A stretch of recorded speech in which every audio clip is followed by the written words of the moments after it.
Finally tonight, the century on Friday. Listen to this from the New York Times. A considerable population is in danger, ravaged by sickness and privations of every kind, by outrages including murder, refugees robbed of everything they possessed.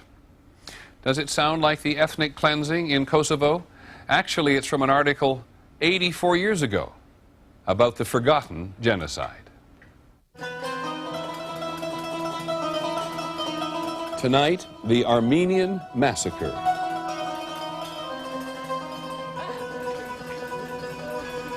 Mary Omartian has a question for God.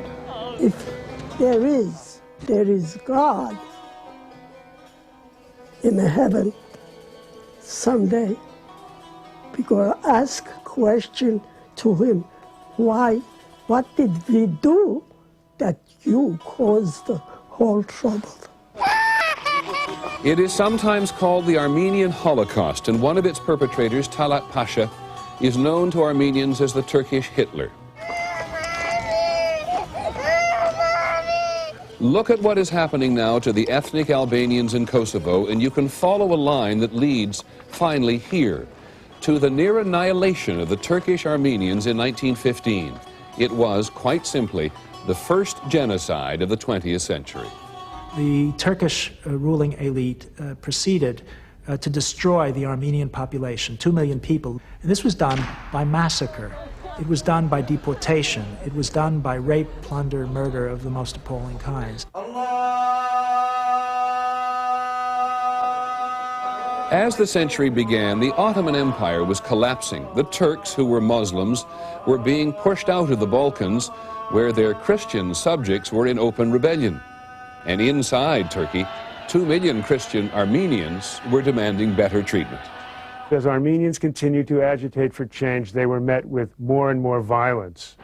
There was some hope when a new regime called the Young Turks took power in 1908, promising freedom and equality for all ethnic minorities. But they broke their promises, and in the name of a new Turkish empire, they moved viciously against the Armenians. A little bit like Hitler's idea of an Aryan society, so that Turkey would be a place only possible for Turkish Muslim people, and the Armenians represented the biggest threat in the Turkish mind to this pan-Turkic ideal. When Turkey became involved in the First World War on the side of the Germans, the Turkish leadership arrived at yet another reason to be rid of the Armenians. They feared the Armenians would fight against them, with their Christian Orthodox Russian neighbors to the east. The plan to destroy the Armenian population began 84 years ago this week, with the deportation and eventual murder of the Armenian cultural elite. I was only 12 years old, and they took all my school teachers away. They never came back. The Turkish authorities then turned to the remainder of the civilian population, starving some, burning others.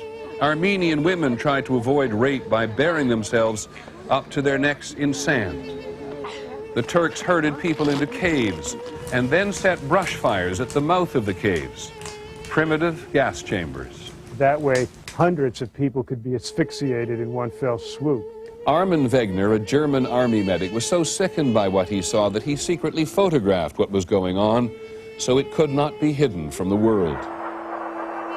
Hunger, death, despair shout at me from all sides. The desert has devoured them. Wegner's pictures were one of the reasons the victors of World War I gave Armenians a state of their own. The Turks denied genocide, and they deny it still.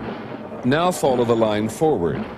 In the 1930s, when the Nazis began their reign of terror, Wegner wrote to Hitler imploring him to leave the Jews alone.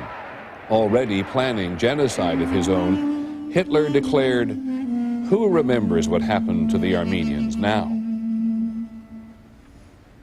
More than 1.5 million Armenians died, and there is much more information about this on our website, thecentury.com, including all of the photographs taken by Armin Wegner more than 80 years ago. That is our report on World News Tonight. I'm Peter Jennings. Good night.